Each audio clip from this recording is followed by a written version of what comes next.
Welcome back. The Supreme Court issued one of its most highly anticipated decisions this week, ruling along ideological lines to uphold a Tennessee state law that bans transgender transition care for minors.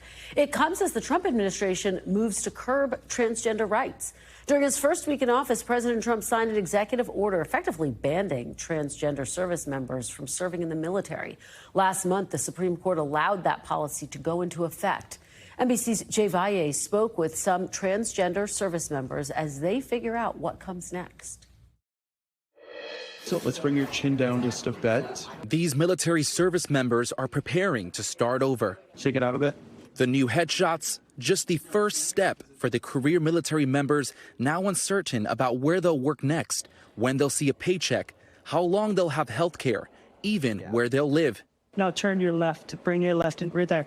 Yeah, there we go. It's a snapshot of the new reality for transgender service members after a Trump administration policy kicked in this month, effectively prohibiting transgender people from military service, forcing many to leave the life they love.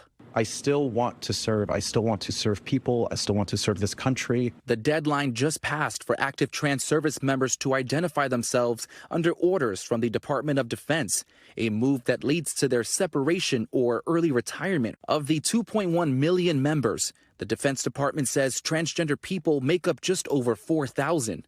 About 1,000 stepped forward before the deadline. Those who did not now face a waiting game of being discovered via departmental medical records and put on leave. I am currently a captain in the U.S. Army. Ryan Gunderman served in the Army for nearly 8 years before she voluntarily identified, now waiting for official separation. I was on the cusp of being able to serve as who I am. She began her transition a year ago, her gender-affirming care paid for by the Army. Now she's out of uniform, with just 2 weeks of medication left and scheduled doctor's appointments all canceled by the military. Things that we were hoping to have that, just a year ago the government was guaranteeing to us are now gone. I'm not prepared to walk away from this. I don't have very much time to plan. Master Sergeant Nick Wright with the Army National Guard is just a few months shy of 18 years of service and says he won't get the benefits he's earned. I've given up 18 years of my life for this. Am I entitled to it? I mean, yeah, I should be, but it's more than that. It's bigger than that. For those who don't qualify for early retirement, the difference in their payout for voluntary versus involuntary separation? Half. Expressing a false gender identity divergent from an individual's sex cannot satisfy the rigorous standards necessary for military service. We have hit the criteria. We have surpassed a lot of the standards. We are just as deployable, just as dedicated, just as willing to sacrifice our lives as every other person who puts on that uniform. The Department of Defense did not respond to direct questions about soldiers' benefits after service. It did say that this is not a ban, rather a policy against those with gender dysphoria, the medical term for when someone feels their gender identity doesn't match their sex at birth. And the department fully intends to treat everyone impacted by the policy with dignity and respect. We will get transgender ideology the hell out of our military. It's going to be gone. No more dudes in dresses. We're done with that. What is your response to that? The true response is we are going to keep serving this country, whether it's in uniform or out of it.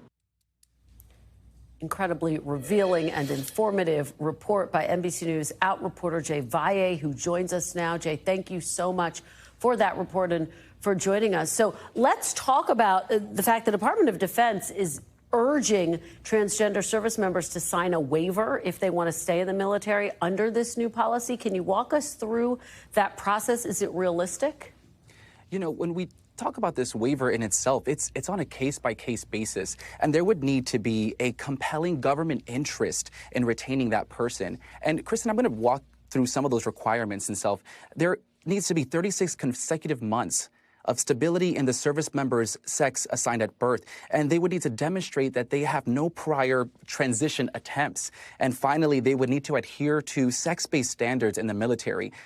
In reality, anyone who is transgender will never meet these requirements.